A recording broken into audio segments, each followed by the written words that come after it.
So you listen a song, and the successful ones are the ones that are constantly asking themselves and are changing the rhythm, changing the attitude. So therefore, there must be always a different interpretation. And that's my philosophy for Lamborghini.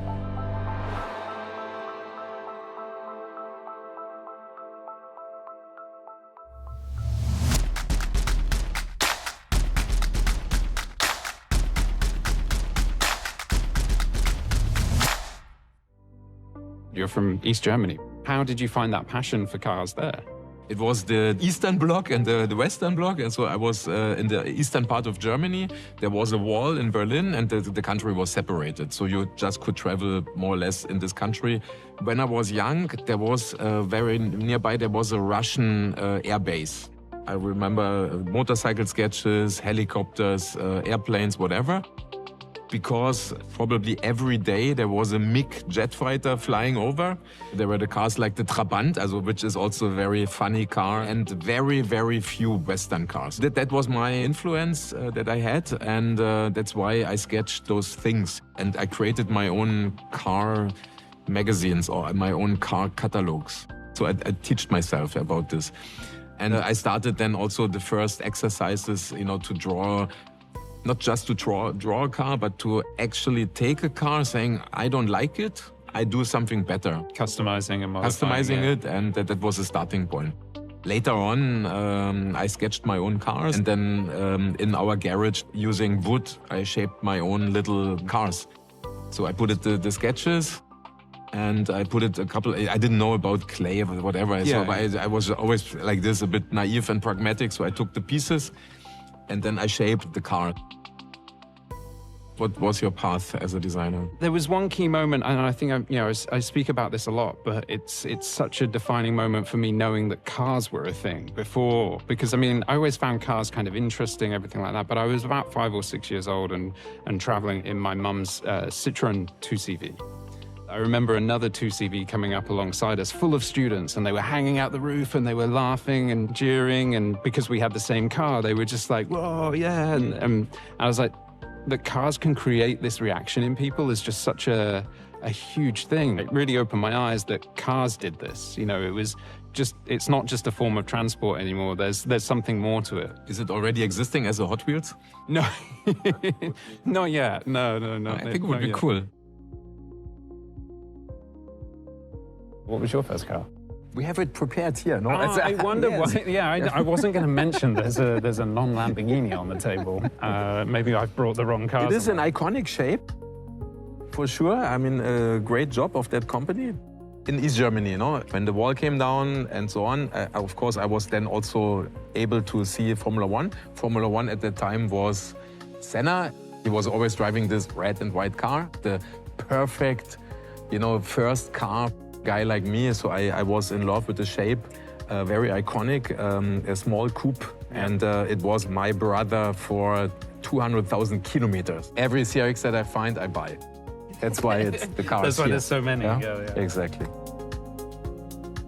Passion and emotion is also, let's say, there's a special kind of working rhythm, of course, in Lamborghini. You need to understand this. As a designer, you get your head into what's the brand's identity, and you adjust how you work. You train and you study to be that flexible, because you're not designing for yourself. You are always designing for someone else. The designer needs this environment. But it is also part of the designer to be able to explain the idea. We have a clear definition of the design DNA, which is always about the silhouette of a Lamborghini. Yeah. Even if I would not be in the design of Lamborghini, for me, this silhouette will always remain, I do believe, in the next couple of 100 years.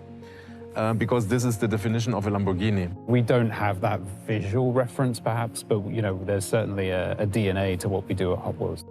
Something you see in a lot of Lamborghini products over time as well. I recognize that from sort of Countach and other vehicles too. Like it's actually such a subtle thing, but is present in sort of a lot of Lamborghini DNA. On a car, there must be a rhythm, like in music.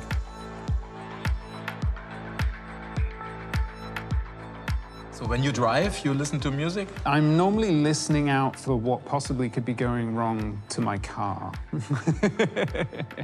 But if I'm not, then yes, I'm listening to music. I think I'm listening to sort of a lot of 70s rock. Another brick in the wall. Just a pure brick.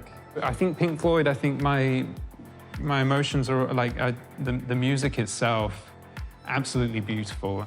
The Wall is such a good example of that.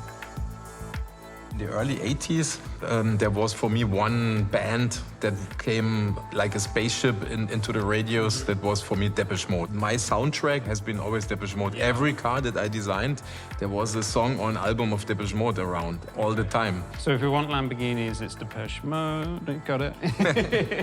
We can talk more about icons and stuff like this. Icons in the sense of something is recognizable as a shape. For me, what they are doing in general, it's a total timeless music. I want to see a band where there's the singer that is having character, that is, emotional, because you need to have also here one iconic with the voice that is outstanding, and like this you create then also the DNA of something new.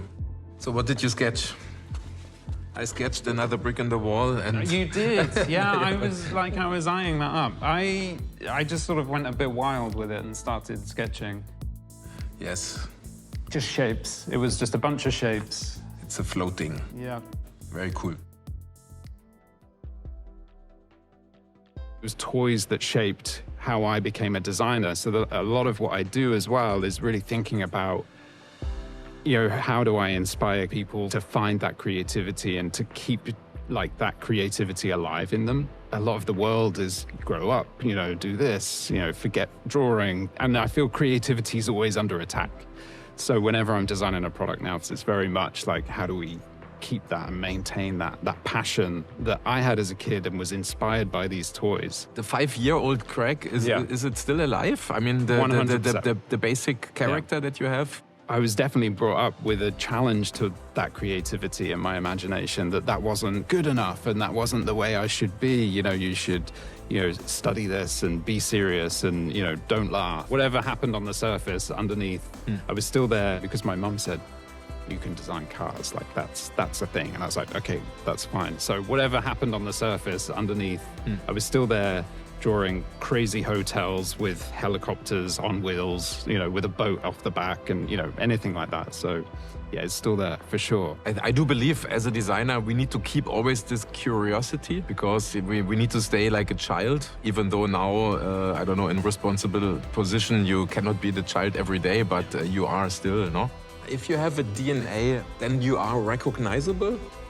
And when you are recognizable, you become iconic.